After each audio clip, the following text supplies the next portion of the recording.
Mesdames et messieurs, chers amis, bonjour, chers camarades.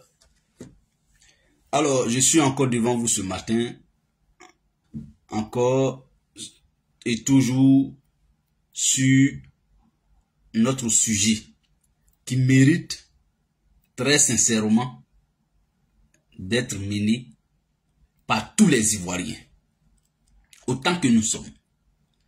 Et ce sujet est très très crucial, très important. Nous devons ensemble donner la force à tous ceux ou toutes celles d'entre nous qui choisira ce combat comme son combat. Oui, il faut le faire pour plusieurs raisons. Notre nationalité ne doit pas être bradée. C'est pourquoi je m'avais posé la simple question: à qui profite le crime sur la nationalité ivoirienne? Sur le crime de la fraude sur la nationalité ivoirienne. Alors, mesdames et messieurs,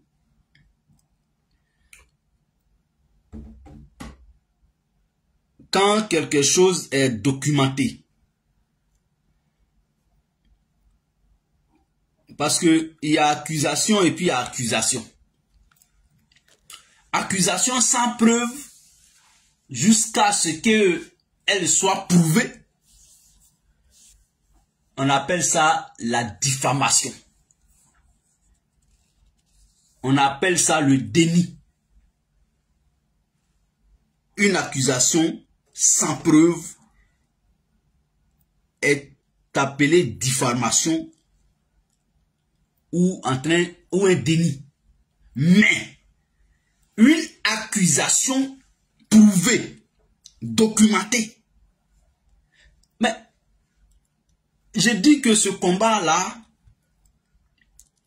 je ne peux pas mener ce combat sans tous les matins saluer M. Assalé Timoko Antoine, le député maire de Tchassalé. Il y a des sujets qui ne sont pas politiques et qui ne méritent pas d'être politisés. C'est un sujet d'ordre national. Il s'agit de la souveraineté de la Côte d'Ivoire. Il s'agit de l'intégrité du territoire national. Il s'agit de la survie de notre pays et des nouvelles générations. Donc, ce débat n'est pas politique. Donc, ne doit pas être politisé. Qui est ivoirien et qui ne l'est pas? Ça, il faut que ce débat soit mené. Celui qui pense que ce débat est un débat xénophobe, moi je suis en France. Je ne suis pas français. Et ça ne me fait pas mal qu'un Français me dise que toi tu n'es pas français. Mais pourquoi cela doit me faire mal? Mais parce que justement je ne le suis pas. Mais pourquoi c'est en Côte d'Ivoire seulement là, quand on regarde quelqu'un et puis on dit toi tu n'es pas ivoirien, ça fait mal? J'ai dit, vous qui me suivez ce matin, d'ailleurs je vous salue pour votre spontanéité à prendre toujours d'assaut nos petits lives de matin. Je pose la question. Moi je m'appelle Loseni Djomandé, aujourd'hui Kibafori. Je suis résident français, Je ne suis pas français. Donc le français qui va me regarder droit dans les yeux pour me dire que Loseni, tu es bien que tu sois résident français, mais tu n'es pas français. Mais pourquoi Loseni doit s'offusquer pour ça? Question. Et jusqu'à un autre français va traiter ce français qui me dit que je suis étranger de xénophobe. Mais pourquoi? Et ce n'est pas ça la xénophobie. Mais en fait, c'est soit quand on n'est pas fier de ses origines, on fait palabre lorsqu'on nous qualifie de tel ou tel. Maintenant, celui à qui ce crime profite va aussi s'offusquer. Pourquoi tu qualifies lui là d'étranger? Aujourd'hui en Côte d'Ivoire, là, faire des non-étrangers, enfin faire des non-ivoiriens, ivoiriens, sans passer par la procédure normale, profite à des personnes en Côte d'Ivoire. D'autres font de ça leur business. Moi, j'ai un oncle, bon, lointain, voilà, un cousin. Vous savez, en Afrique, il y a beaucoup on appelle oncle, il y a beaucoup on appelle tante, donc je l'appelle tonton, mais il n'est pas de notre lignée. Un jour, à Abidjan, je devrais l'accompagner quelque part. Il dit, bon, il attendait, sa voiture était au garage. Et il a un petit qui l'a appelé, il dit, frère, ah, bon, viens me donner ta voiture, je dois aller faire des courses. Ma voiture est au garage. Donc, le jeune qu'il a sollicité, c'est un ferrailleur. Et il est venu nous chercher à Yopougon, Et lui, il nous donne la voiture. Donc, on rentre dans sa voiture ensemble. On le dépose à Djamé. Dans la ferraille d'Adjamé. Et nous, puisqu'on devrait aller au plateau. Et donc, nous, on le dépose et puis on tourne comme ça pour continuer. Dès que on s'est laissé, même pas 5 minutes, il rappelle mon cousin. Il lui dit, oh, j'ai oublié quelque chose, oh là là. Il dit, est-ce que tu peux retourner? Je vais récupérer quelque chose dans la voiture. Il dit, ah, ça est où? Il dit, non, retourne, je vais prendre. Sans pour autant nous dire, la chose là, c'est quoi? Et dans quel côté de la voiture sa chose se trouve. Il dit, non, retourne. Oh, vous savez, pour ceux qui connaissent un peu Abidjan, quand tu quittes garage en haut, que tu prends, il y a une voie qui vient directement au plateau en partant jusqu'à Trècheville. En passant juste à côté du stade Félix Febani. Il n'y a pas un coin pour faire demi-tour. C'est comme les périphes d'ici là. On lui dit, ah, franchement, si on doit faire demi-tour là, c'est qu'on est déjà dans le plateau là même. Ou bien juste, on va jusqu'au niveau d'Adjamé Liberté encore pour reprendre le pont de Liberté, retourner, venir prendre le pont de Williet. Donc, ça allait nous prendre presque même toute la journée parce que vous savez, Abidjan, c'est trop bouché. On lui dit, bon, si vraiment ce n'est pas urgent, parce que si on fait ça, c'est que tu nous as même pas rendu service. Mais c'est à son corps défendant. On a tellement discuté. Mon cousin, il est au foulard. Il communique, maman, j'ai peur. Ah! Donc, il dit, bon, ok, il n'y a pas de souci. Il n'y a pas de problème, allez-y. C'est à son corps défendant. Quand on raccroche le téléphone, mon cousin et moi, on se regarde. Ah, bon, dans quel côté de voiture il y a quelque chose? On lui demande si c'est de l'argent. Il dit non. On dit c'est quoi? On dit, nous, on voit rien. Hein? Il dit non, ça est quelque part dans la voiture. Bon, ça a tellement attiré notre curiosité. Nous, on s'est dit, bon, ça là, il y a toutes les mauvaises et les bonnes choses nous traversent. Mais il y a quoi dans la voiture comme ça? Et puis, vraiment, il discute comme ça. Il dit non, il ne veut rien savoir qu'on se retourne, qu'il lui récupère. Ça nous dit le nom. Ça nous dit où se trouvait. Bref. Vous savez, dans la vie, quand quelque chose attire trop ta curiosité, ça t'amène à faire des choses que tu n'avais pas droit. Nous, on n'avait pas le droit de fouiller dans sa voiture. Mais l'acte de ça, nous, on dit ça là, vraiment, on ne peut pas continuer avec cette voiture. Il faut que vraiment on s'en rende compte. Le premier réflexe qui est venu, mon cousin, il a ouvert la boîte à gants. C'est comme ça on l'appelle, non? Vous n'imaginez pas ce que nous, on a vu.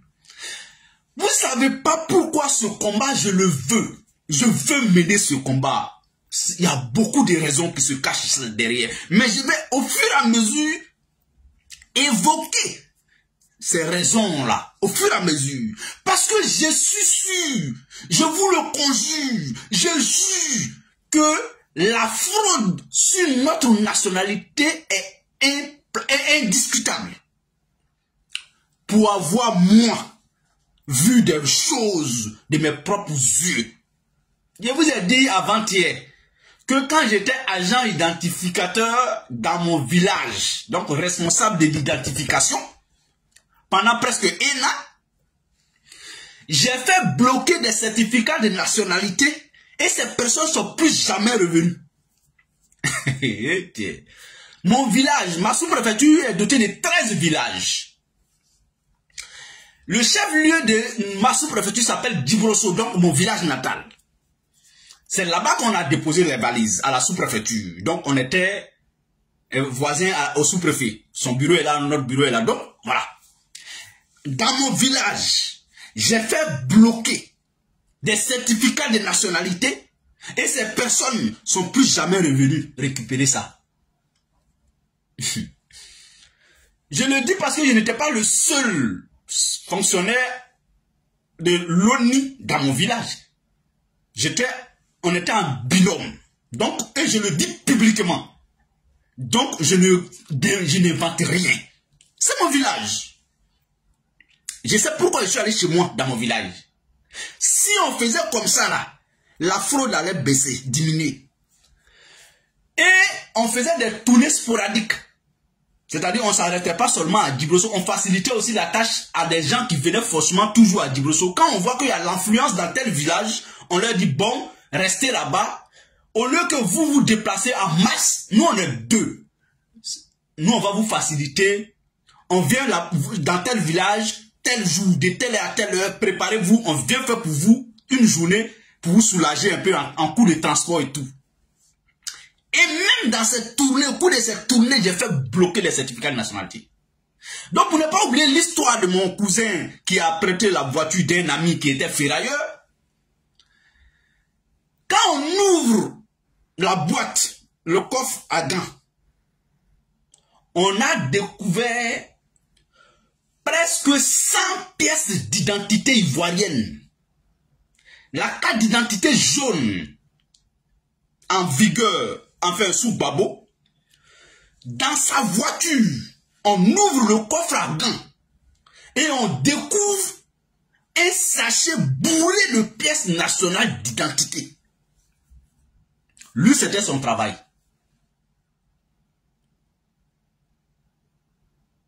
Lui, c'était son travail. Et on s'est regardé, on dit, ah, d'accord, déjà, c'est ça là qui faisait que l'autre là voulait que nous on se retourne. Vous savez ce qu'on avait? Mon cousin a pris le sachet. Et puis on n'a pas rendu le sachet. On attendait qu'il appelle pour dire, ma chose là vous avez pris. Il n'a jamais appelé. En tout cas, mon cousin ne m'a jamais dit qu'il a appelé. Voici des cas que j'ai touchés du doigt. Voici des cas que j'ai touchés du doigt. Est-ce que ce cousin-là, enfin, cet ami qui avait presque 100 pièces d'identité dans sa voiture, est-ce que lui, à quelle qualité inférieure, il n'a jamais travaillé à l'Office national d'identification? Et même là, quand on travaille à l'Office national d'identification, on ne garde pas les pièces des gens au travers de toi. Jamais. Plus d'une centaine de pièces nationales d'identité de personnes différentes. Et quand on lit les noms, les lieux, les dates de naissance, c'est alarmant. Ça là, c'était fraude. Comment ont-ils obtenu ces pièces-là? Comment a-t-il obtenu ces pièces? Je vous dis que ce combat, si on ne le mène pas, ce n'est pas bon pour la souveraineté ivoirienne, ce n'est pas bon pour l'économie ivoirienne, ce n'est pas bon pour l'avenir de la Côte d'Ivoire. Parce qu'il y a une disposition qui dit, Tout Ivoirien a droit à un terre. Imaginons-nous que chacun devient comme ça Ivoirien. Mais notre terre là, on est foutu. Ce combat, même demain matin, vous me verrez devant vous pour donner encore d'autres détails. Partagez, invitez vos amis. Ce combat mérite d'être sérieusement mené. Combattons la fraude sur notre nationalité. La question la plus évidente, mais cette fraude massive, ce crime profite à qui? Parce qu'ils savent, ils ne font rien. Donc, ça veut dire qu'en réalité, oui, ceux qui l'obtiennent frauduleusement, ça leur profite. Mais ceux qui leur donnent, veulent atteindre quel objectif? Parce que ce n'est pas pour l'argent. Mesdames et messieurs, chers amis, je nous souhaite à chacun excellente journée. Au revoir et à très bientôt. Merci. Voilà. Quelqu'un disait, mon frère, j'ai TikTok, mais ça me dérange d'être TikToker. Merci, parce que TikTok, ça peut te prendre facilement 2 heures de temps. Moi, je n'ai pas assez de temps. Pour moi-même, pour mes activités professionnelles, j'ai beaucoup à faire. Souvent, je suis sporadiquement sur TikTok, mais je ne veux pas en faire mon boulot parce que c'est très plaisant. Tu ne peux pas te connecter 1 heure ou 30 minutes. Au minimum 2 heures. C'est énorme pour moi aujourd'hui. Merci et à très bientôt. Au revoir.